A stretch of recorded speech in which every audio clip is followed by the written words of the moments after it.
जय हिंद दोस्तों, स्वागत है आप सभी का विजडम एजुकेशन पे। आज 11 नवंबर 2022 है। दैनिक जागरण के राष्ट्रीय संस्करण का कंप्लीट न्यूज एनालिसिस करेंगे जो UPSC, BPSC, Uttar Pradesh PCS या किसी भी स्टेट पीसीएस के प्रीलिम्स, मेंस और इंटरव्यू तीनों ही पर्सपेक्टिव से इम्पॉर्टेंट होगा। आगे बढ़ने से पहले हमारे चैनल पे नए हैं तो सब्सक्राइब कर दें, अपने दोस्तों के साथ, कलीग के साथ इसे शेयर कर दें। कोई क्वेश्चन पूछना चाहते हैं, कुछ सुझाव देना चाहते हैं, कमेंट सेक्शन में दे सकते हैं। वीडियो को निश्चित तौर पे लाइक कर दें। जिन लोगों ने हमारे टेलीग्राम चैनल को नहीं ज्वाइन किया है जाकर के ज्वाइन कर लीजिएगा, लिंक आपको डिस्क्रिप्शन में मिल जाएगा। टेलीग्राम पे इस तरह का टिक करके जो इम्पोर्टेंट न्यूज़ होता है उसको टिक करके मैं प्रोवाइड करता हूँ ताकि इम्पॉर्टेंट न्यूज़ को आप लोग पढ़ लें। डेली न्यूज़ एनालिसिस करने का समय फिलहाल मेरे पास नहीं है, इसलिए डेली मैं इस तरह से इम्पॉर्टेंट न्यूज़ को टिक करके टेलीग्राम पे प्रोवाइड करता हूं ताकि इम्पॉर्टेंट न्यूज़ आप लोग पढ़ लें, और टेलीग्राम का लिंक आपको डिस्क्रिप्शन में मिल जाएगा। चलिए शुरुआत करते हैं, लेकिन एक छोटी सी इन्फॉर्मेशन मैं आपके साथ शेयर करना चाहता हूं। जो लोग आप तैयारी कर रहे हैं, आप लोग जब आपकी फाइनल ज्वाइनिंग होगी उस समय में आपका प्रीलिम्स का एडमिट कार्ड, मेंस का एडमिट कार्ड और इंटरव्यू का एडमिट कार्ड, ये तीनों ही एडमिट कार्ड आपको मांगा जाता है। इसलिए प्रीलिम्स, मेंस और इंटरव्यू तीनों ही एडमिट कार्ड को आप लोग जो अच्छे से रखें, राइट। क्योंकि आपके फाइनल ज्वाइनिंग के समय में ये तीनों एडमिट कार्ड मांगा जाता है, इसलिए इसको संभाल के रखने की आवश्यकता है। मतांतरण मुस्लिमों और ईसाइयों को नहीं मिलना चाहिए आरक्षण। देखिए, मुस्लिम के बारे में मुझे विशेष पता नहीं है, लेकिन ईसाई के बारे में मुझे पता है कि कई सारे जो आदिवासी एरिया होता है और उस आदिवासी एरिया में कई सारे आदिवासी लोगों को ईसाई में कन्वर्ट किया जाता है और बाकायदा इसके लिए फंड दिया जाता है। यूरोप की विशेष रूप से कई सारे ईसाई संगठन है या कई सारे ईसाई से संबंधित एनजीओ है जो इस तरह का काम भारत में करता है, और भारत सरकार को इस तरह का कई सारा इनपुट मिल रहा है कि आदिवासी लोगों को या जो गरीब लोग होते हैं, अनुसूचित जाति के होते हैं, जनजाति के होते हैं, उन लोगों को कन्वर्ट किया जाता है ईसाई वगैरह में। और आई थिंक मुस्लिम वगैरह में भी कुछ इसी तरह का नीति है। हिंदू धर्म का भी अगर आप देखिएगा तो हिंदू धर्म में भी कई सारी कुरीतियाँ रही है, खास करके जाति व्यवस्था के तहत उस चीज़ की जो कुरीति रही है, वो कुरीति के कारण काफ़ी लोग जो है कन्वर्ट हुए हैं। कुछ अपने मर्जी से कन्वर्ट हुए हैं और कुछ फोर्स से कन्वर्ट हुए हैं। तो जो लोग कन्वर्टेड हुए हैं, चाहे वो मुस्लिम कन्वर्टेड हो या ईसाई कन्वर्टेड हो, उन लोगों को आरक्षण का लाभ नहीं मिलना चाहिए। जो अल्पसंख्यक आरक्षण होता है, उस अल्पसंख्यक आरक्षण का लाभ इन लोगों को नहीं मिलना चाहिए। ये माननीय सर्वोच्च न्यायालय में हलफनामा दाखिल करते हुए भारत सरकार ने ऐसा कहा है। अब देखिए इंपॉर्टेंट क्या है। इंपॉर्टेंट है कि भारत के संविधान में अल्पसंख्यकों को लेकर के जो प्रोविजन है, आर्टिकल 29 और 30, इसके बारे में आपको पता होना चाहिए। अल्पसंख्यक को संविधान में कहीं भी परिभाषित नहीं किया गया, ये याद रखिएगा। इस पॉइंट पे यूपीएससी पीटी में क्वेश्चन पूछा है। अल्पसंख्यक को भारत के संविधान में कहीं भी परिभाषित नहीं किया गया है, यद्यपि अल्पसंख्यक का जिक्र कई बार है लेकिन परिभाषित नहीं किया गया। इसके अलावा अल्पसंख्यक जो है दो प्रकार के होते हैं भारत में। एक तो भाषा के आधार पर अल्पसंख्यक होते हैं और दूसरा होता है धर्म के आधार पर अल्पसंख्यक। यानी मुस्लिम जो अल्पसंख्यक है, ईसाई, बौद्ध जो भी है, ये सब अल्पसंख्यक के तहत आता है। तो बेसिक इंफॉर्मेशन है, इसको आप लोग याद रखिएगा।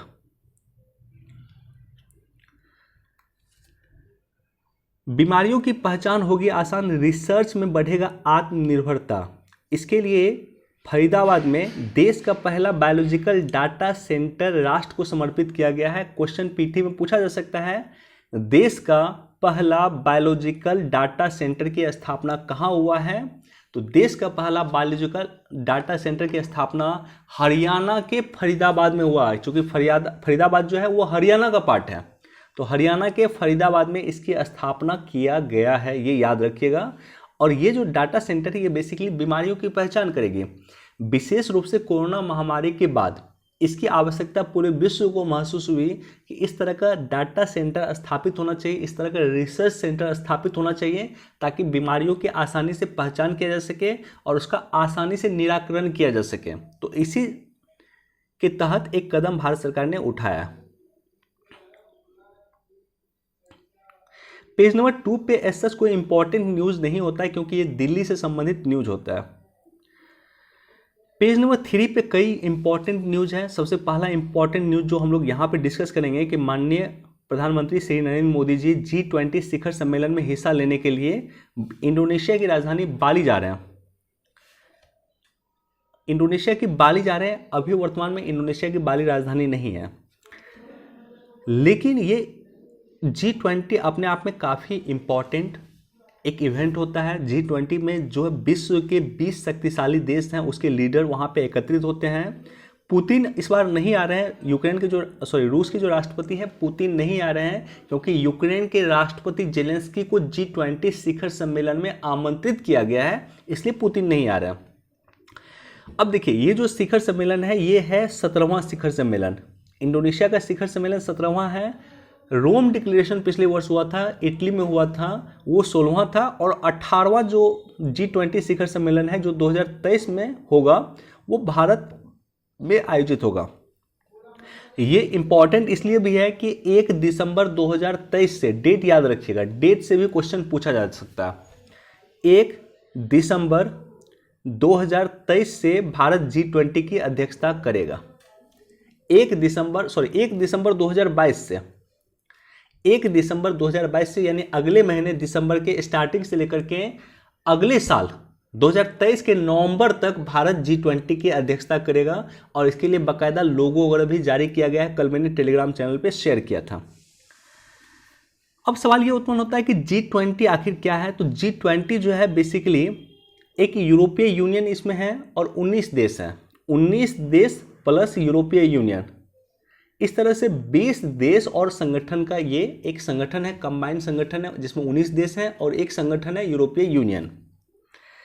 इसकी स्थापना अगर आप देखिएगा 1997 में, 1997 में बड़े वित्तीय संकट के पश्चात यह निर्णय लिया गया कि दुनिया की प्रमुख अर्थव्यवस्थाओं को एक मंच पे आना चाहिए। 1997 का क्राइसिस जो था, 1997 का जो क्राइसिस था, उस क्राइसिस के बाद निर्णय लिया गया कि विश्व के जो बड़े देश है उसको एक मंच पे आना चाहिए। और 1997 का क्राइसिस आप देखिएगा तो वो एक इकोनॉमिक क्राइसिस था, यानी इकोनॉमिक क्राइसिस के बाद इस संगठन का निर्माण किया गया। यानी इस संगठन का मूल उद्देश्य जो है वो इकोनॉमिक समस्याओं का निराकरण करना है, समाधान करना है। तो ये इंपॉर्टेंट है, ये याद रखिएगा। 1999 में 7 देश जो है, जिसमें America, Canada, Britain, Germany, France, Italy के विदेश मंत्री के नेतृत्व में इसका शुरुआत किया गया। और फाइनली इसका जो पहला मीटिंग होता है वो 2008 में होता है। 2008 में इसके पहला मीटिंग क्यों होता है, ये इंपॉर्टेंट है। 2008 में पहला इसका मीटिंग इसलिए होता है क्योंकि 2008 में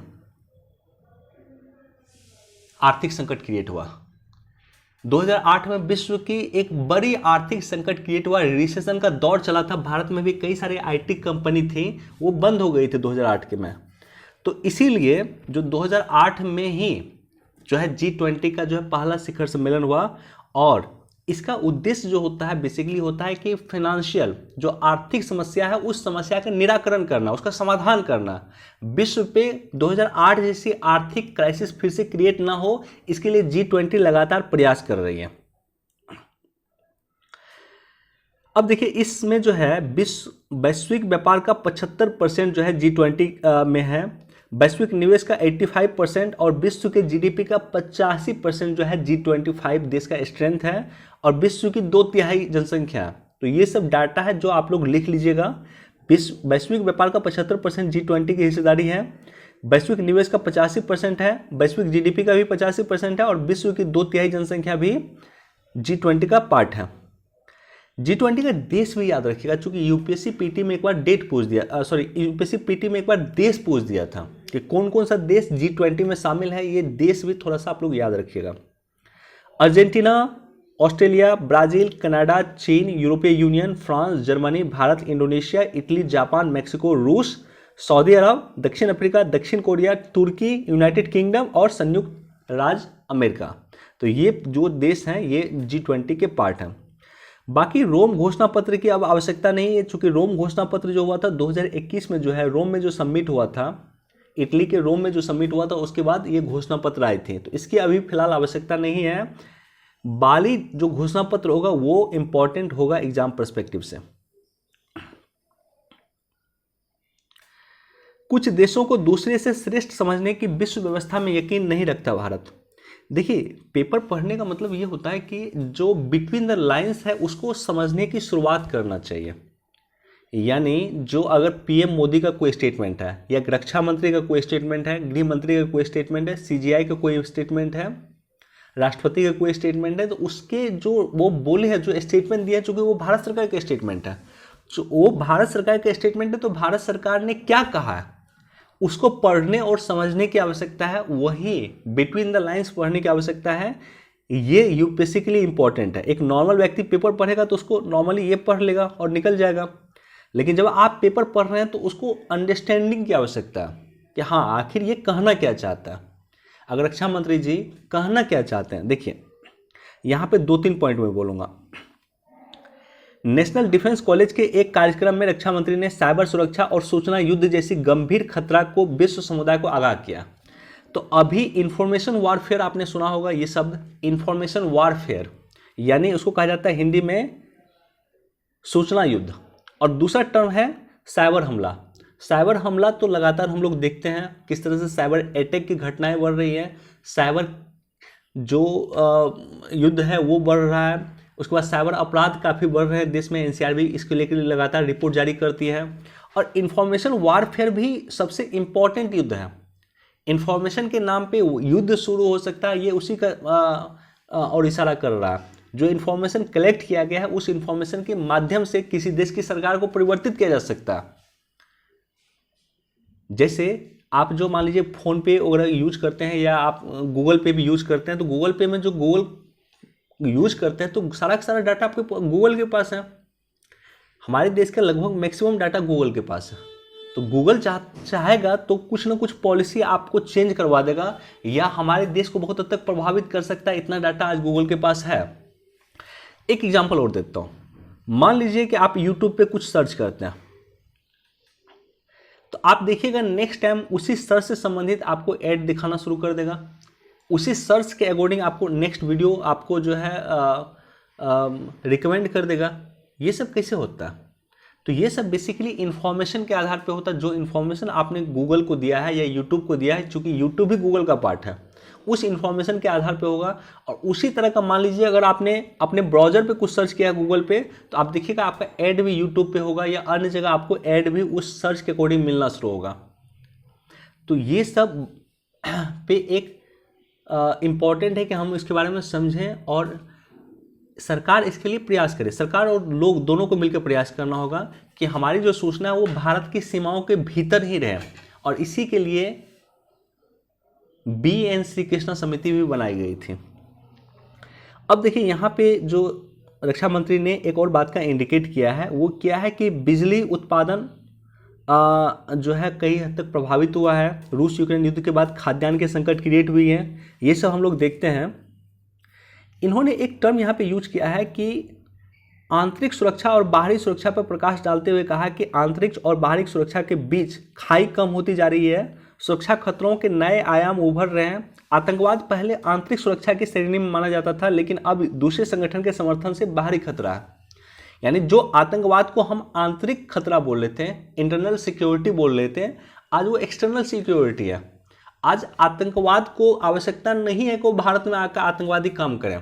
वो सीधे जो भी देश में, मान लीजिए वो पाकिस्तान से इंडिया में ऑपरेट करेगा, इंफॉर्मेशन के माध्यम से वो इंडिया के किसी व्यक्ति को चूज करेगा और उसी के माध्यम से आतंकवादी घटनाएं भारत में क्रिएट कर देगा। तो इसलिए आज इंटरनल और एक्सटर्नल दोनों ही सिक्योरिटी जो है इंपॉर्टेंट होती है। और इंटरनल सिक्योरिटी यूपीएससी का एक इम्पॉर्टेंट जो है एक सिलेबस है जिसको आपको पढ़ना है, तो उसमें आप इसको डाल सकते हैं।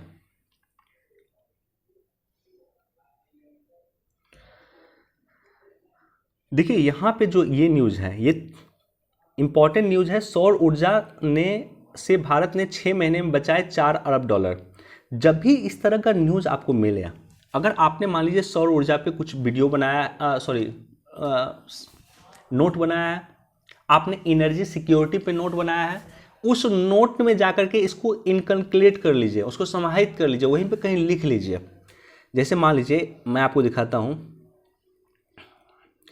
एनर्जी सेक्टर को अगर आप लिख लीजिएगा तो एनर्जी सेक्टर पे सरकार सबसे अधिक फोकस कर रही है। एनर्जी सेक्टर को लेकर के पीएम मोदी ने 15 अगस्त 2021 को यानी पिछले वर्ष 15 अगस्त के दिन घोषणा किया था कि भारत 2047 तक आत्मनिर्भर हो जाएगा, यानी एनर्जी सेक्टर में हम पूरी तरह से सेल्फ रिलायंट हो जाएंगे, सेल्फ डिपेंडेंट हो जाएंगे। अभी एनर्जी सेक्टर सबसे अधिक इम्पोर्टेंट है, क्यों? क्योंकि आज भी हम रूस से तेल मंगा रहे हैं। हमें जो तेल की आवश्यकता होती है, पेट्रोल की आवश्यकता होती है, विश्व के देशों से मंगाते हैं। भारत तो पेट्रोल उत्पन्न करता नहीं है, बहुत कम उत्पन्न करता है। तो 85% पेट्रोल हम विदेश से आयात करते हैं, अब सोच कर देख सकते हैं। इसी तरह से गैस जो हम लोग यूज करते हैं, गैस जो कंज्यूम करते हैं, उसका भी विदेश से आयात होता है। तो इसलिए भारत सरकार ने एक लंबा टाइम लिया है, 2047 यानी अभी से लेकर के 25 वर्ष के अंदर हम एनर्जी सेक्टर में आत्मनिर्भर हो जाएंगे। और एनर्जी सेक्टर में अगर हम आत्मनिर्भर होना चाहते हैं तो उसका सबसे इम्पॉर्टेंट पार्ट जो है वो है सौर ऊर्जा। सौर ऊर्जा इसलिए सबसे अधिक इम्पॉर्टेंट है कि भारत जो है पर्याप्त मात्रा से सूर्य की प्रकाश भारत पे आता है, भारत पे पड़ता है। ये जो हालत है अमेरिका का ऐसा हालत नहीं है, या कह सकते हैं आपकी अगर ऊपर आप जाइएगा ब्रिटेन वगैरह या यूरोपीय देश जो है, इसका ये हालत नहीं होता। यूरोपीय देश में सूर्य की मात्रा अपेक्षित रूप से नहीं पड़ती है, भारत में पर्याप्त मात्रा में सूर्य की प्रकाश पड़ती है। तो इसलिए सौर ऊर्जा संभावित है और सबसे अधिक सौर ऊर्जा के माध्यम से इलेक्ट्रिसिटी जनरेट हो सकता है। अब देखिए भारत सरकार का टारगेट 175 गीगावाट का टारगेट हमने तय किया था पेरिस समझौता 2015 में। 2015 में हमने टारगेट किया था कि 175 गीगावाट रिन्यूएबल एनर्जी क्रिएट करना शुरू करेंगे 2022 तक। 2022 आ चुका है। अब अभी सरकार ने टारगेट अपना चेंज कर दिया और ये टारगेट कर दिया है सरकार 450 गीगावाट। तो 450 गीगावाट रिन्यूएबल एनर्जी क्रिएट सरकार करना शुरू करेगी, भारत सरकार करना शुरू करेगी, भारत करना शुरू करेगा 2030 तक। और इस 450 गीगावाट रिन्यूएबल एनर्जी में सबसे अधिक मात्रा जो है वो सोलर एनर्जी का है। अब देखिए इंटरनेशनल एनर्जी एजेंसी ने 2014 में अपनी रिपोर्ट में कहा था कि 2050 तक सूर्य की रोशनी से सबसे अधिक बिजली बनाई जा सकेगी। मैंने वहीं आपके साथ चर्चा किया कि सोलर एनर्जी सबसे कन्वीनियंट वे होता है एनर्जी क्रिएशन का या बिजली बनाने का। 2015 में पेरिस समझौता के बाद ही भारत ने ISA इंटरनेशनल सोलर अलायंस अंतर्राष्ट्रीय सौर गठबंधन की शुरुआत भारत में ही किया गया, जिसका हेडक्वार्टर गुरुग्राम में है, दिल्ली में जो गुरुग्राम है या हरियाणा में पड़ता है बेसिकली। सौर ऊर्जा की एक तकनीक है फोटोवोल्टिक सिस्टम के जरिए 16% बिजली पैदा की जा सकती है 2050 तक, एक डाटा है। सोलर थर्मल इलेक्ट्रिक से 11% बिजली मिल सकती है 2050 तक, ये भी डाटा। अच्छा, ये सब जो डाटा है मैंने जो इतने दिन से न्यूज एनालिसिस मैं कर रहा हूँ वहीं से मैंने लिखा है कहीं से। आप लोग भी इस तरह का डाटा जरूर कोट कर लिया कीजिए, लिख लिया कीजिए, काम देगा आपको। अब देखिए आज का जो यहाँ पे डाटा है जो मैं आपके साथ चर्चा कर रहा हूँ कि institute of energy economics and financial analysis, ये डाटा इसमें दिया हुआ, पेपर में दिया हुआ। इसके रिपोर्ट के अनुसार भारत 2022 के शुरुआती 6 महीने में सौर ऊर्जा के उपयोग से 4.2 अरब डॉलर बचाया। यानी जो एनर्जी हम बाहर से मंगाते थे वो बाहर से मंगाने की हमें आवश्यकता नहीं पड़ी, इससे हम 4.2 अरब डॉलर, ये काफ़ी बड़ा अमाउंट होता है। 4.2 अरब डॉलर मतलब मैं इंडियन करेंसी में इसको कन्वर्ट करूं तो ये लगभग हो जाएगा, लगभग मान लीजिए 35,000 करोड़ रुपया। लगभग 35,000 करोड़ रुपया भारत ने शुरुआती 6 महीने में बचाया। यानी जनवरी से लेकर के जून तक भारत ने इतना पैसा बचाया, इतना पैसा विदेश में हमारा चला जाता। जो सौर ऊर्जा का जो हम प्रयोग कर रहे हैं, सोलर एनर्जी का जो प्रयोग कर रहे हैं, इस कारण हमने इससे सेव किया, तो ये इंपॉर्टेंट है। और इससे जो है 1.94 करोड़ टन कोयले की खपत की कमी हुई है। तो इतना करोड़ टन, 1.94 करोड़ टन कोयले खपत की कमी हुई है। और कोयला में खपत की कमी हुई, इसका मतलब ये है कि कार्बन इमिशन जो हम ज़्यादा करते थे वो कार्बन इमिशन कम हुआ। इसका मतलब ये है कि ग्लोबल वार्मिंग जो हम कम करने का प्रयास कर रहे हैं, वो लगातार हम ग्लोबल वार्मिंग को कम करने का प्रयास कर रहे हैं, क्योंकि सोलर एनर्जी पे हम फोकस कर रहे हैं। और जैसे ही सोलर एनर्जी पे हम फोकस करेंगे वैसे ही कोयला वगैरह पे भारत की निर्भरता कम होगी, इससे जलवायु परिवर्तन संतुलित होगा। तो इसको अब इसी चीज़ को बहुत जगह आप रिलेट कर सकते हैं। ये जो छोटा सा न्यूज़ है, इसका जो छोटा सा डाटा है, इस डाटा को बहुत जगह आप लिख सकते हैं। मेंस में जलवायु परिवर्तन में आप लिख सकते हैं, एनर्जी सिक्योरिटी में आप लिख सकते हैं, ग्लोबल वार्मिंग आप लिख सकते हैं, कई जगह आप लिख सकते हैं इसको। पर्यावरण सुधार के लिए $100 अरब की मदद पे भारत का जोर। देखिए, ग्लोबल वार्मिंग पे, जलवायु परिवर्तन पे, क्लाइमेट चेंज पे एक सेपरेट मैंने वीडियो बनाया है, लगभग 40 मिनट के आसपास की वीडियो है। मैंने वहाँ पे इसकी चर्चा किया कि ये जो है विकासशील देश की लगातार मांग होती है कि विकसित देश ही, आज जो जलवायु परिवर्तन हम देख रहे हैं, क्लाइमेट चेंज हम लोग देख रहे हैं, जो विश्व तबाह के कगार पे खड़ी है, धरती जो है लगभग बर्बाद होने के कगार पे खड़ी है, उसके लिए जिम्मेदार कौन है? तो विकसित देश जिम्मेदार है। क्यों विकसित देश जिम्मेदार है? क्योंकि औद्योगिक क्रांति की शुरुआत विकसित देश में हुई है, और जैसे ही औद्योगिक क्रांति की शुरुआत हुई है, कार्बन इमिशन वो लोग करना शुरू कर दिए थे। कार्बन डाइऑक्साइड का इमिशन शुरू हो गया था, सल्फर डाइऑक्साइड का इमिशन शुरू हो गया था। तो कार्बन इमिशन यही देश किए थे, जिसमें अमेरिका और यूरोपीय यूनियन विशेष रूप से आते हैं। तो विकासशील देश में औद्योगिक विकास बहुत लेट से हुआ। भारत में तो पिछले लगभग 40-45 साल से हुआ। चीन में भी वही कंडीशन है, लगभग 45-50 साल से हो रहा है। तो ये लोग का कहना है कि आप पिछले 400-500 साल से आप लोग ग्लोबल वार्मिंग को क्रिएट कर रहे हैं। ये भारत का कहना है, जितने भी विकासशील देश हैं सभी का कहना है कि आप लोग पिछले 500 वर्ष से अपने यहाँ उद्योग धंधे लगाए हुए हैं, जिससे कार्बन इमिशन होता है। तो इसलिए जब आज ग्लोबल वार्मिंग दिख रहा है, जलवायु परिवर्तन दिख रहा है, आज जो विश्व खतरे के कगार पे आकर खड़ा हुआ है, तो आवश्यकता इस बात की है कि आप हमें $100 बिलियन प्रत्येक साल दें।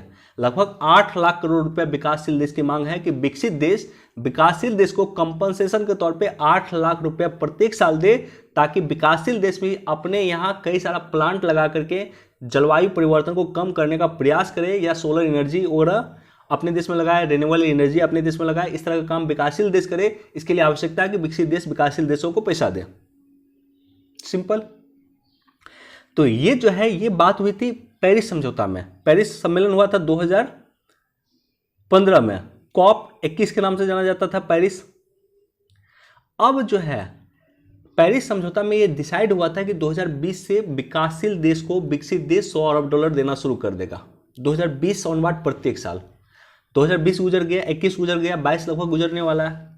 तो अब विकासशील देश का कहना है कि 2020 छोड़िए, आप एक काम कीजिए, 2024 से प्रत्येक वर्ष हमें $100 बिलियन यानी लगभग 8 लाख करोड़ रुपए हमें प्रत्येक वर्ष देना शुरू कीजिए। ये भारत भी इसका मांग करता है, और अन्य विकासशील देश भी, विकसित देश से इसकी मांग करता है।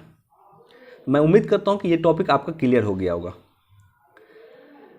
भारतीय उच्च शिक्षा आयोग के गठन के लिए तैयार होने लगी जमीन। देखिए, उच्च शिक्षा के लिए जो 2 बड़ी नियामक है वर्तमान में, एक यूजीसी है, यूनिवर्सिटी ग्रांट कमीशन है, और दूसरा है AICTE।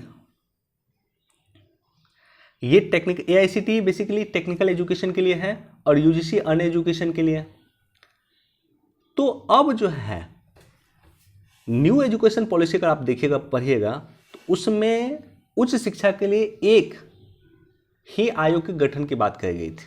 एक ही आयोग होगा जो उच्च शिक्षा के लिए काम करेगा, और इस आयोग का नाम क्या है? इस आयोग का नाम होगा higher education commission of India.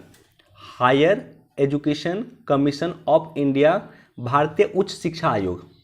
इसी उच्च शिक्षा के तहत AICTE भी आएगा, यूजीसी भी आएगा। जितने भी यूजीसी AICTE है, सबको मर्ज करके HECI बन जाएगा, यानी higher education commission of India बन जाएगा, भारतीय उच्चतर शिक्षा आयोग बन जाएगा।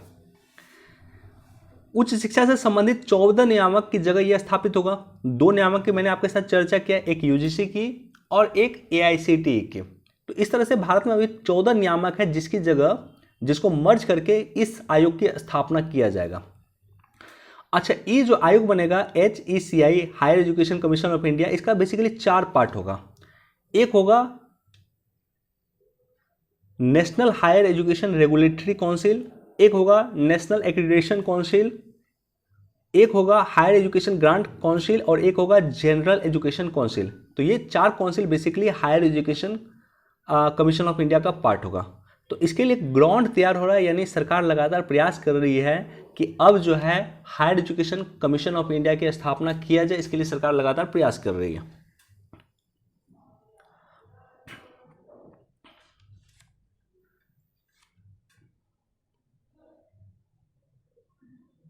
एयर पोल्यूशन में मैं सेपरेट रूप से एक वीडियो बना दूंगा। मैं चाहता हूं कि एक सेपरेट रूप से वीडियो बनाओ, देखते हैं समय मिलेगा तो मैं आज ही बना दूंगा।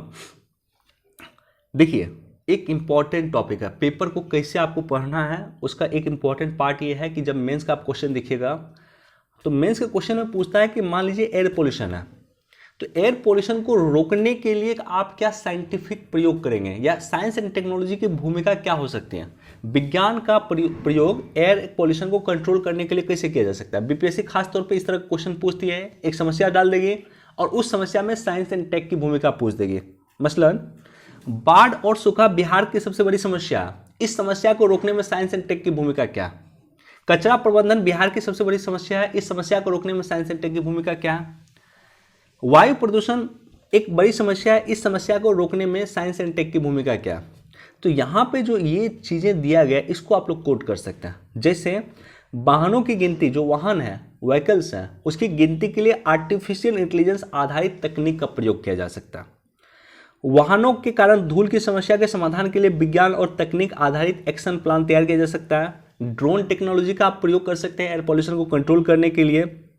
उसके बाद हवा की गुणवत्ता जो है उसकी जांच करने के लिए डिजिटल रिपोर्ट सिस्टम का इस्तेमाल हो सकता है, एयर प्यूरीफायर का इस्तेमाल हो सकता है, फिल्टर लग सकते हैं बस और वाहन पे, और इलेक्ट्रिक वाहन का प्रयोग हो सकता है। तो ये सब प्रयोग आप लोग जब पेपर पढ़ रहे हैं तो ये सब चीज़ को आप लोग नोट कीजिए और इस संबंध में नोट कीजिए कि जब आपके पास एक क्वेश्चन आए कि हमें एयर पोल्यूशन को कंट्रोल करने में साइंस एंड टेक की क्या भूमिका हो सकती है, साइंस एंड टेक किस तरह से एयर पोल्यूशन को कंट्रोल कर सकता है, तो आपके पास कुछ पॉइंट होना चाहिए लिखने के लिए कि हाँ ये अगर हम कर देंगे तो एयर पोल्यूशन कंट्रोल हो सकता है। जल प्रदूषण मान लीजिए टॉपिक दे दिया कि जल प्रदूषण को रोकने में साइंस एंड टेक की क्या भूमिका हो सकती है, तो आपके पास कुछ पॉइंट होना चाहिए। एक इंपॉर्टेंट और पॉइंट मैं डिस्कस करना चाहूँगा, वायु गुणवत्ता प्रबंधन आयोग। देखिए यहाँ पे ये दिया हुआ है वायु गुणवत्ता प्रबंधन आयोग, अभी ये लगातार काम करता है दिल्ली में एयर पोल्यूशन को कंट्रोल करने के लिए। तो ये जो आयोग है, इस आयोग की स्थापना हाल में ही हुआ, बहुत पुराना आयोग नहीं है।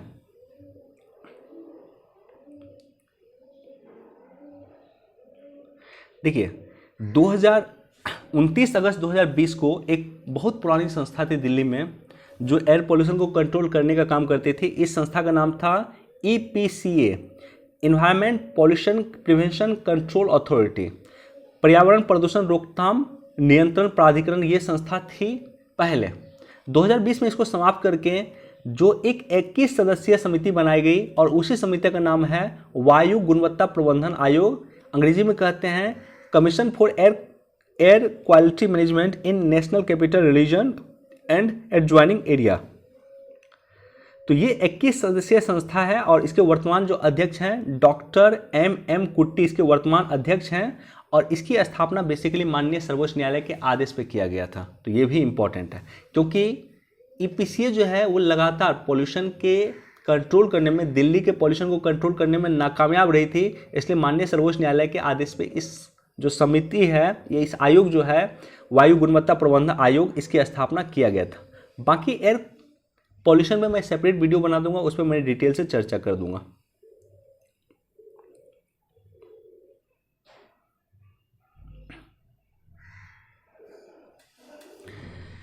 राष्ट्रीय लखपति दीदी योजना से 8.64 करोड़ महिलाओं की बढ़ेगी आमदनी। अब देखिए इसको कहाँ पे जोड़िएगा आप लोग, इसको जोड़ सकते हैं 2-3 जगह।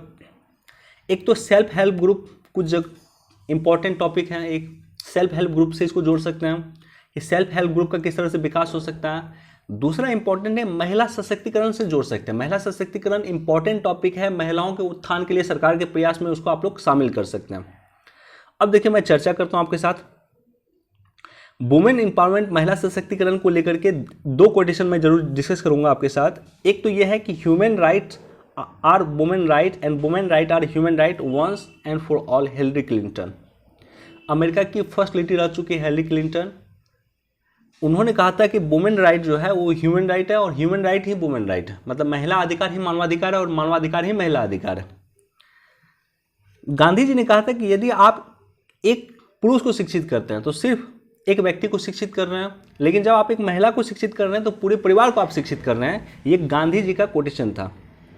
तो इस दोनों को आप लोग कोट कर सकते हैं कहीं भी।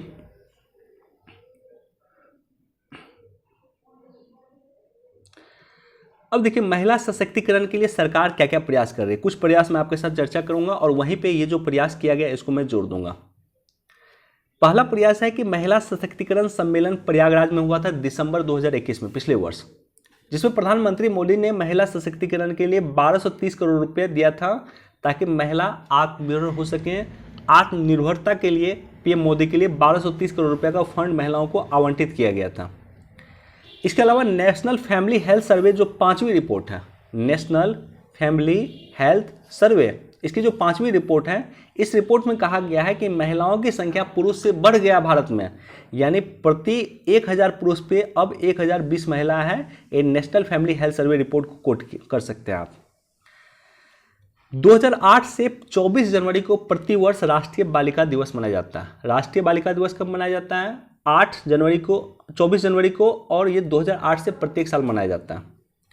मातृत्व अवकाश अधिनियम 1961 जो है इसको 2017 में संशोधित किया गया और जो महिला होती है, प्रेग्नेंट होती है, उस समय में मां बनने के लिए जो 26 सप्ताह का सवैतनिक अवकाश दिया जाता है, मातृत्व अवकाश दिया जाता है, 26 सप्ताह का सवैतनिक अवकाश दिया जाता है। इसका मतलब है कि वेतन उसको मिलेगा, 26 सप्ताह उसको वेतन मिलेगा, वेतन रोका नहीं जाएगा और वेतन के साथ जो है उसको अवकाश मिलता है, यानी उसको छुट्टी मिलती है। 9 करोड़ से अधिक मुफ्त में एलपीजी कनेक्शन दिया गया। प्रधानमंत्री उज्ज्वला योजना के तहत एलपीजी कनेक्शन दिया गया। एलपीजी कनेक्शन से क्या होता था कि पहले महिलाएं जो है वो खाना बनाती थी गैस इस पे, लकड़ी पे, और लकड़ी के धुआं से जो है कई सारा रोग क्रिएट होता था महिलाओं में। तो एलपीजी देने से क्या हुआ कि अब गैस पे खाना बना रही है ताकि धुआं जैसी चीज़ों का समाधान हो गया, या कह सकते हैं कि धुआं से जो महिला बीमार होती थी वो अब नहीं हो रहा। सुकन्या समृद्धि योजना के तहत 2.7 करोड़ खाता खोला गया है। कामकाजी महिलाओं के लिए सरकार ने किराए पे 50 नए हॉस्टल को संचालित करने की योजना बनाई है, जिसे सखी निवास कहा जाएगा। भारत सरकार ने ये कर रहा है, सखी निवास। तो कामकाजी जो महिला है उसको रहने के लिए 50 नए हॉस्टल बनाए जा रहे हैं जहां कामकाजी महिलाएं रह सकती है, इसे सखी निवास कहा जाएगा। राष्ट्रीय लखपति दीदी योजना की शुरुआत किया गया है, ग्रामीण विकास मंत्रालय किया, ग्रामीण विकास मंत्रालय ही इसको शुरुआत किया राष्ट्रीय स्तर पे, जिसका उद्देश्य है कि सेल्फ हेल्प ग्रुप में शामिल प्रत्येक महीना की आमदनी 1 लाख रुपए करना। जो सेल्फ हेल्प ग्रुप है, और सेल्फ हेल्प ग्रुप कितना है देश में, अब देखिएगा 80 लाख सेल्फ हेल्प ग्रुप है, स्वयं सहायता समूह है।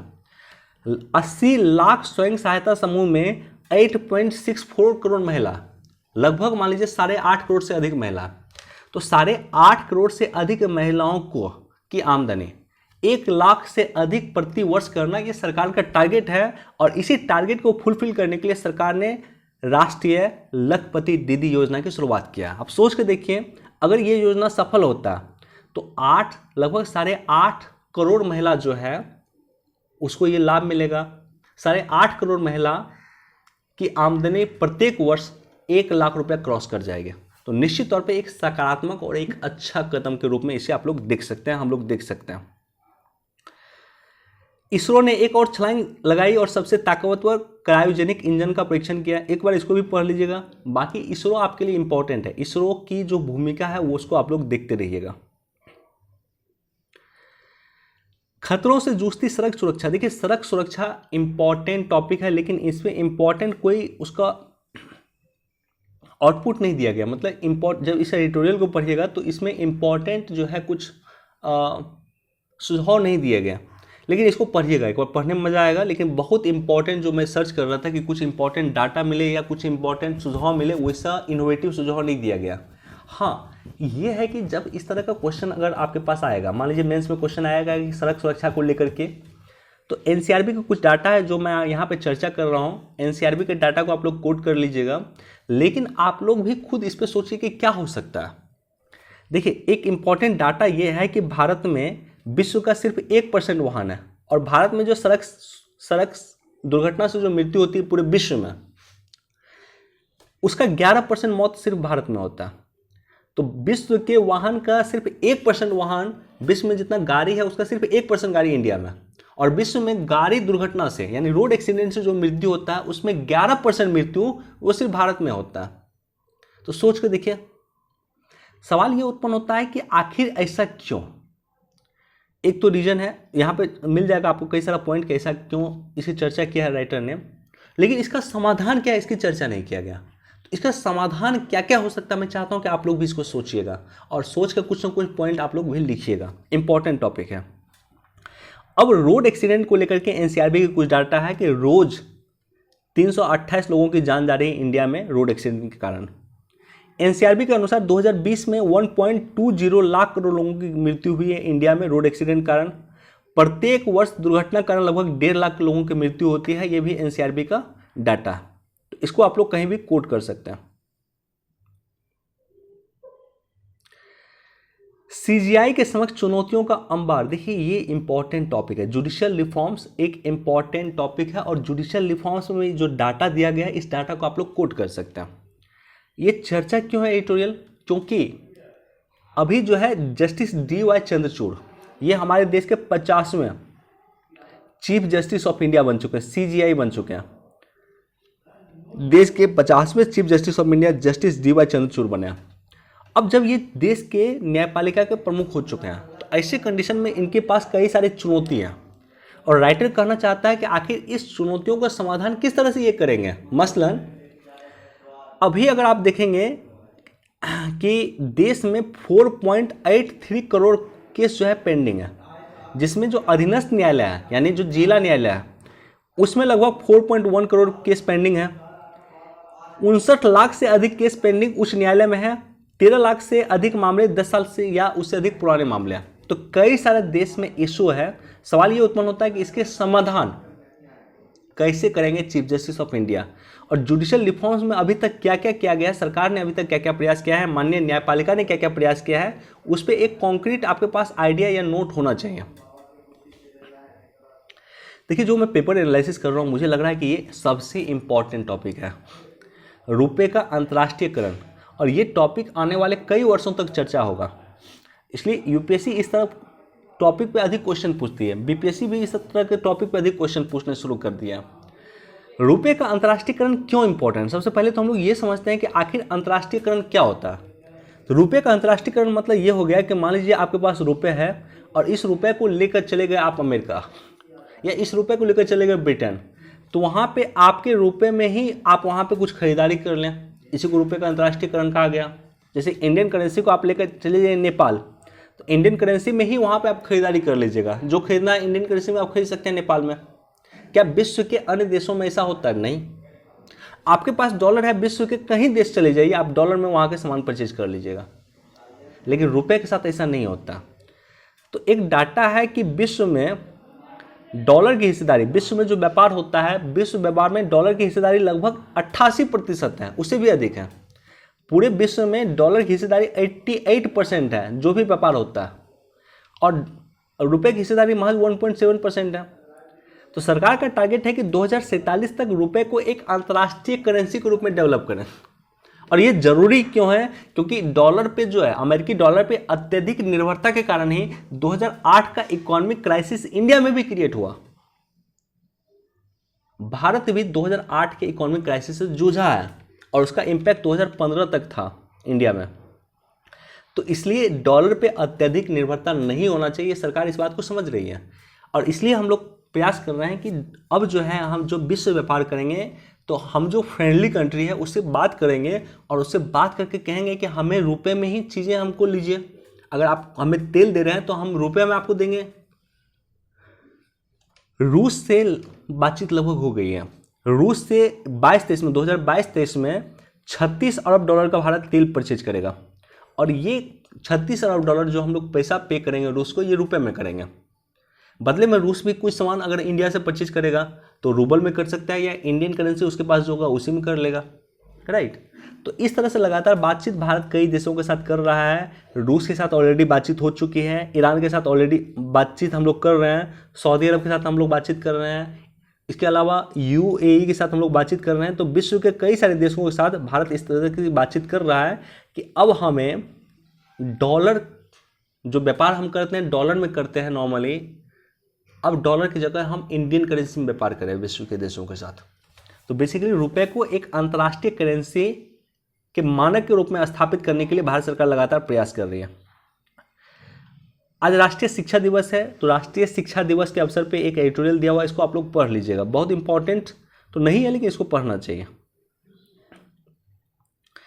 मेक इन इंडिया के नाम पे चीनी उपकरण का प्रयोग करना पड़ा भारी, केंद्र ने सब्सिडी रोकी। देखिए, केंद्र सरकार ने इलेक्ट्रिक वाहन को बढ़ावा देने के लिए, इलेक्ट्रिक वाहन जरूरी क्यों है? क्योंकि जो परंपरागत वाहन है, जो गाड़ी है, वो गाड़ी पेट्रोल पे चलता है, पेट्रोल हम विदेश से मंगाते हैं, तो इसलिए इलेक्ट्रिक वाहन जरूरी है, राइट। अब इलेक्ट्रिक स्कूटी जो कुछ कंपनी बना रही है, जिसमें एक हीरो इलेक्ट्रिक बना रही है, एक ओकिनावा बना रही है, ये दोनों कंपनी जो है क्या किया है कि इलेक्ट्रिक गाड़ी जो बना रही है इसका पार्ट पुर्जा ये चीन से मंगाना शुरू कर दिया। भारत सरकार ने एक योजना लाया था इलेक्ट्रिक गाड़ी को प्रोत्साहन देने के लिए, जिस योजना का नाम है फेम योजना। फेम योजना का पूरा फुल फॉर्म है faster adoption and manufacturing of electric vehicle. इस योजना के तहत सरकार 10,000 करोड़ का सब्सिडी दे रही है। तो ये सब्सिडी सरकार उनको दे रही है जो इलेक्ट्रिक वाहन को बनाते हैं, लेकिन मेक इन इंडिया होना चाहिए। आप उसका पार्ट पुर्जा मंगा रहे हैं चीन से, तो ऐसे कंडीशन में आपको सब्सिडी का लाभ नहीं मिलेगा। फेम योजना के तहत सब्सिडी का लाभ सिर्फ उन्हीं लोगों को मिलेगा या उन्हीं कंपनी को मिलेगा जो पूरी तरह से इसे मेक इन इंडिया में बनाएंगे। दोस्तों, 2023 को अंतर्राष्ट्रीय मोटा अनाज वर्ष घोषित किया गया। ये यूनाइटेड नेशन के द्वारा घोषित किया गया और ये भारत के रिकमेंडेशन पे ही घोषित किया गया। तो ऐसे कंडीशन में अब मोटा अनाज को प्रमुखता देने का भारत सरकार प्रयास कर रही है और विदेशों में भी भारत का मोटा अनाज खिलाया जाएगा। मोटा अनाज क्या होता है? जैसे बाजरा हो गया, मोटा अनाज हो गया, कुर्थी हो गया, इसके अलावा और भी कुछ होता है, मतलब बहुत सारा पार्ट है। इसी तरह से मोटा अनाज का कई सारा पार्ट है। ₹1 की गिरावट से $25 करोड़ बढ़ता है सॉफ्टवेयर निर्यात। ये भी इंपॉर्टेंट है। कई बार क्या होता है ना कि जो करेंसी होता है इंडियन करेंसी, उसको जानबूझ करके उसका जो है रुपए के मुकाबले करेंसी को जानबूझ कर गिरा दिया जाता है। तो कई बार करेंसी, इंडियन करेंसी को जानबूझ कर गिराया जाता है क्योंकि इससे क्या होता है कि निर्यात बढ़ता है, हमारा आयात घटता है। करेंसी का जो फॉल होगा उससे हमेशा आयात कम होगा और निर्यात हमारा बढ़ेगा। तो ₹1 जो गिरावट होता है उससे $25 करोड़ जो है उसका सॉफ्टवेयर निर्यात बढ़ता भी है भारत का। देखिए, जीएम क्रॉप चर्चा में जीएम सरसों को सरकार ने अनुमति दिया। जीएम सरसों को सरकार ने अनुमति क्यों दिया, ये इंपॉर्टेंट है, कारण जानना इंपॉर्टेंट है। क्योंकि हमारे यहाँ जो खाद्यान्न तेल है, उस खाद्यान्न तेल का मैक्सिमम हम आयात करते हैं। जो खाने वाला तेल है भारत के पास कम प्रोड्यूस होता है, उसका सबसे अधिक हम आयात करते हैं। यूपीएससी एक बार पीटी में क्वेश्चन पूछा था कि जो खाद्यान्न सामान होता है, जो खाने वाला सामान होता है, जो विश्व से हम मंगाते हैं, तो कौन सा ऐसा खाने वाला सामान है जिसमें सबसे अधिक भारत का फॉरेक्स रिजर्व खर्च होता है या सबसे अधिक भारत का पैसा खर्चा होता है? तो सबसे अधिक जो पैसा खर्चा होता है कोई सामान जो खाद्यान्न का सामान है, यानी खाने पीने वाला सामान जो हम आयात करते हैं, उसमें सबसे अधिक जो हमारी विदेशी मुद्रा खर्च होती है वो खर्च होती है तेल पे। क्योंकि हम पर्याप्त मात्रा में तेल का उत्पादन नहीं करते हैं, सरसों को पर्याप्त मात्रा में उत्पादन नहीं करते हैं। तो इसलिए सरकार जीएम सरसों लाई है ताकि हम तेल के सेक्टर में, खाने वाले तेल की मैं बात कर रहा हूं, खाने वाले तेल के सेक्टर में भारत आत्मनिर्भर हो सके।